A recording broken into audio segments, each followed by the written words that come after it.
muy actualité donc de ce mercredi 30 avril 2025 ak qualité bi nga xam ni nag moom moo nekk en tout cas cëslaayu développement bu réew mi président de la république daal di honorer les champions de l'excellence sénégalaise moom njiitu réew mi di Bassirou Diomaye Diakhar Faye ci cérémonie bi nga xamante ni moom la daal di présider ni ki démb ci matinée bi muy la cérémonie de remise des trophées du prix Oscar national de la qualité bi nga xam ni dafay saluer engagement des entreprises sénégalaises yi nga xamante ni ñoom ñoo en tout cas di sàkku qualité ci li nga xamante ni moom la ñu daal di liggéey ci ab contexte boo xamante ni en tout cas bu mondial la ak bu compétitivité boo xamante ni daanaka ku nekk rek yaa ngi fexe jéem a raw ci domaine bu nekk ci wàllum entreprise ci sa réew ci sa continent qu'importe moom njiitu réew mi daal di souligner importance bi nga xamante ni nii qualité am na ko nekk levier stratégique ci secteur privé ak public yi donc mu ni nag ngir ñu daal di tabax Sénégal boo xamante ni en tout cas bu souverain la bu industriel ak bu prospère faaw ñu wéeru ci qualité googule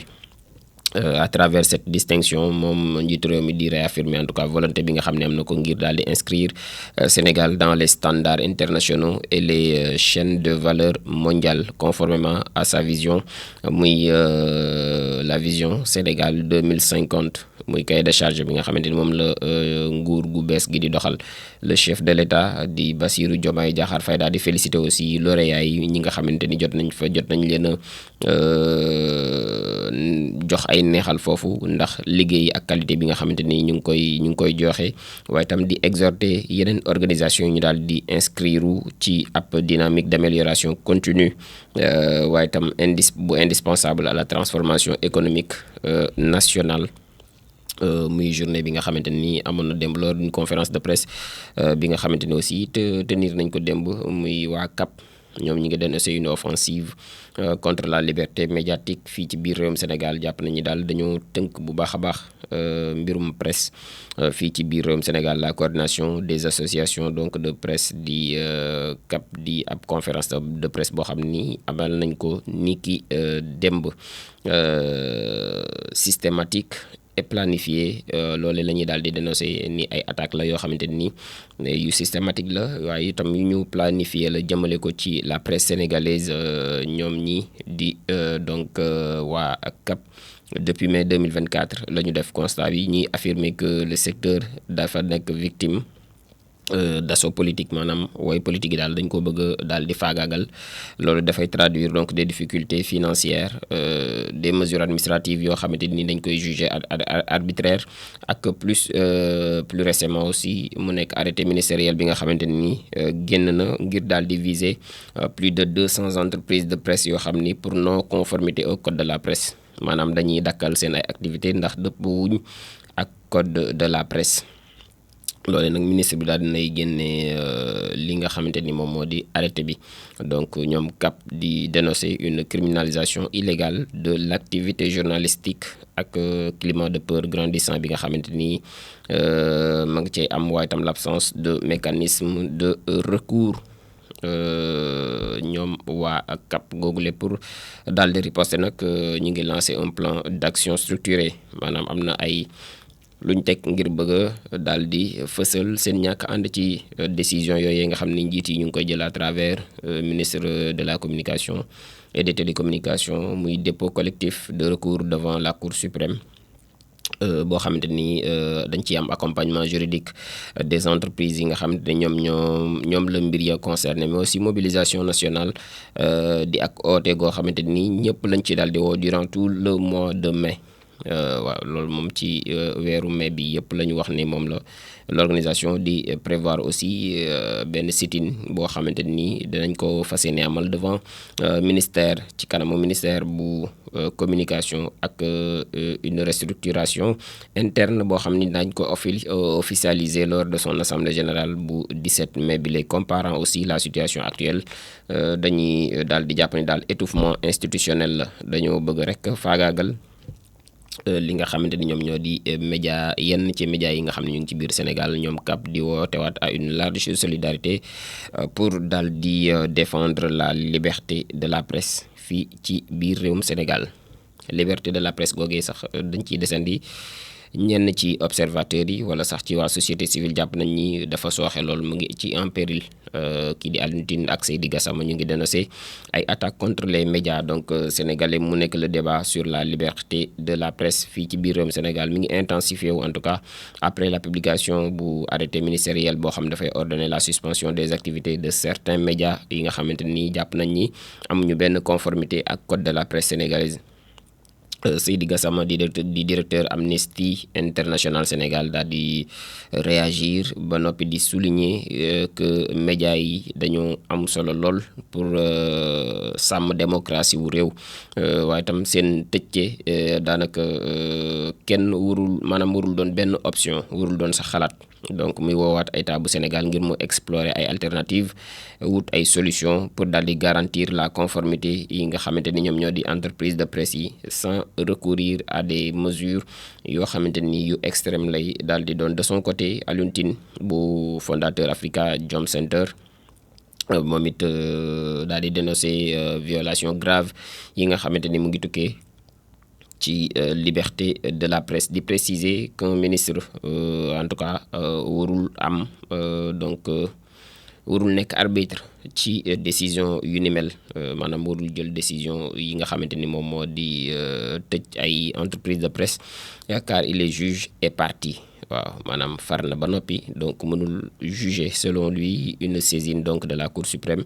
est nécessaire pour annuler cet acte qui relève de la compétence exclusive d'organes de régulation indépendants et impartiaux mu nekk ay réactions yoo xam ne dafay souligner ab tension boo xam ne mi ngi gën di law entre la régulation de la presse ak la protection des libertés fondamentales fii ci biir réewum Sénégal. Mbirum justice ba léegi fii ci Sénégal ak inculpation bu Farba Ngom ak aussi chanteuse bi di waykat bi di Mia Guissé mu nekk un mois boo xam ni daanaka weeru intense lay doon di mois de mai bi nga xam ne moom la ñuy waaj a dugg ni ki ëllëg incha allah. Sénégal di traversé benn période boo xam bu li ko gën a marqué mooy mbirum justice bu complexe donc di impliqué personnalité yu bëree bëri. Mouhamadou Ngom bi nga xamante ni ñu ngi ko gën a xam ci Farba Ngom inculpé nañ ko donc ak ay nouvelles accusations maanaam ay accusations yu yees yoo xam dafay laale ci ay faits de blanchiment d'argent, association de malfaiteurs, escroquerie ginnaaw ay transactions yu suspectes yoo xamante ni jàpp nañu da koo def yu toll ci 125 milliards de francs CFA mise en lumière par la cellule nationale de traitement des informations financières di waa CENTIF. loolu nag mi ngi am depuis février 2025 moom Farba Ngom mi ngi en détention pour des malversations aussi d'un montant de 31 milliards de francs CFA toftalu ci 125 milliards yooyu ay avocats am aussi di dénoncer une cabale à son encontre. Jàpp nañu daal jamono ji dañ ko singale rek ñoom ay avocats am yu Farba Ngom tandis que kii di ñoñam boobee di Tahirou Sarr moom it également concerné par le même rapport bu CENTIF boobee moom it rëccu ci benn yoon mu ngi risqué une inculpation aussi similaire bu méngoo ak bu kii di Farba Ngom. Parallèlement démb kii di Mia Guissé dégg nañ ko mu wuy ji woon moom it ca cybercriminalité donc moom la chanteuse Mia Guissé dañ ko daal di auditionné ca cybersécurité donc de cybercriminalité ñu auditionné ko par la brigade donc de la cybersécurité ginnaaw ab plainte boo xam ne dañ ko déposé par l'ONG Jamra bu Mame Makhtar Gueye pour ces propos yi nga xamante dañoo jàpp ni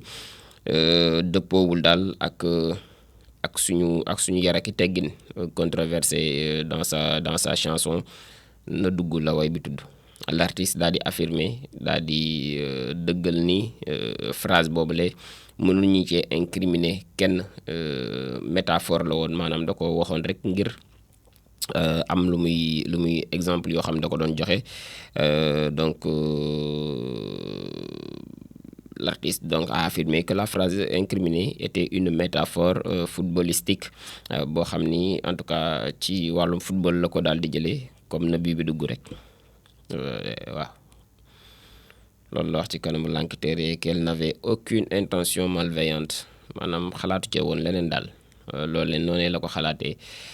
mu nekk procédure boo xam ni daal dinay durer 6 heures déglu gi daanaka ak procédure bi ak la ca aju duré na juróom-benni waxtu. waaye avocat am daal di souligner que Mia Guissé était resté sereine ci bi ñu koy déglu. Enfin l'ex directeur aussi général bu West African Energy di Samuel Sarr mu ngi continuer aussi di descendi prison malgré ay demandes de libération pour des raisons de santé yi nga xamante ne ay moom it ay avocat am daat nañ koy dugal en raison de son implication dans un scandale d'abus de biens sociaux de 8 milliards de francs CFA moom lañ koy toppee moom mi di Samuel Sarr. Ces affaires témoignent de l'intensité des débats juridiques et médiatiques au Sénégal. En tout cas bokk na ci li ko gën a accentuer muy débat juridique yi di débat médiatique yi fii ci biir réew mi. Donc basketball démb wax naa fii ni ASC Ville de Dakar waroon na jogante ci deuxième tour yi ci troisième match am. Donc ginnaaw bi mu amee ndam teg ci défaite démb amaat na ndam in extremis moom ak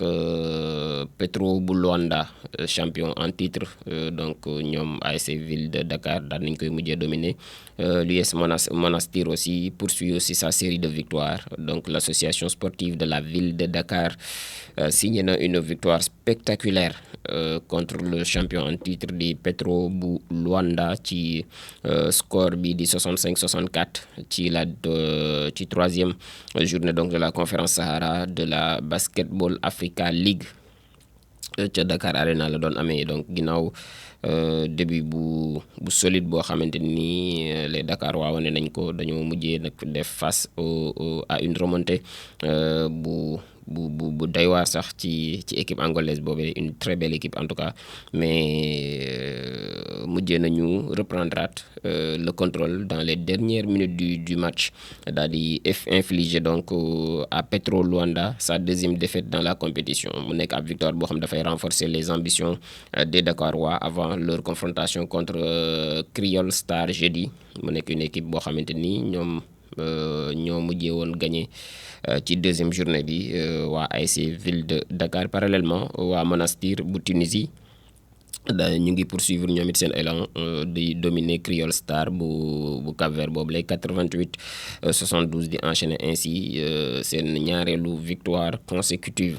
mu nekk ab victoire boo xam dafay permettre aux Tunisiens de maintenir leur chance de qualification pour les Finals 8 tout en compliquant la tâche des Cap-Verdiens. ñoom bu ñu maywul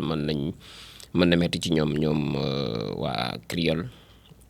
Creole Star bu Cap-Vert. Pour rappel ñoom ñoo gagné woon ASC Ville de Dakar ci deuxième journée bi. Donc la compétition se poursuit au Dakar Arena jusqu'au 4 mai. Dinañ fa nekk di jongante avec les deux premières équipes yi nga xamante ni ñoom ñooy ñaari premières yi daal ñoom ñooy qualifié directement pour les Finals 8 muy huitième de finale yi fële ci Pretoria lay daal di amee en mois de juin. lii daal globalement moo nekkoon tey lii tënk donc actualité bi. léegi ñu jàll ci la pause commerciale puis musicale doog daal di ñëw daaneel ak di gën a fës ci yéenekaay. yéen askan wi dara dootu leen ëmp ci gox bi.